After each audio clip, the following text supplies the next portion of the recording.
Guys, আমরা গণেশ লক্ষ্মী ঠাকুর আনতে এসেছি হরিপুর, ঠিক আছে। এইমাত্র সবাই আমরা এলাম পটিদারের বাড়িতে। কত ঠাকুর এখনো হয়ে আছে, দেখো তোমাদের দেখাই। দেখো দুর্গা বিশ্বকর্মা, কত ঠাকুর দেখো, দুর্গা বিশ্বকর্মা কত ঠাকুর হয়ে আছে। এই যে আমাদের লক্ষ্মী আর গণেশ ঠাকুর, দিদি এখন বরণ করে নিচ্ছে দুধ দিয়ে, তারপরেই আমরা টোটোয় তুলবো।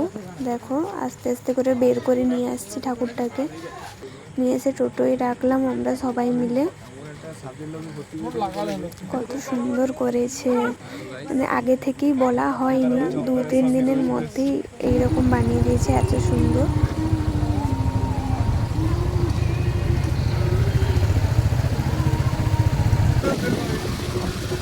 আমরা বাড়ি চলে এসেছি, এখন ঠাকুরটাকে আস্তে করে ভেতরে ঢোকানো হচ্ছে।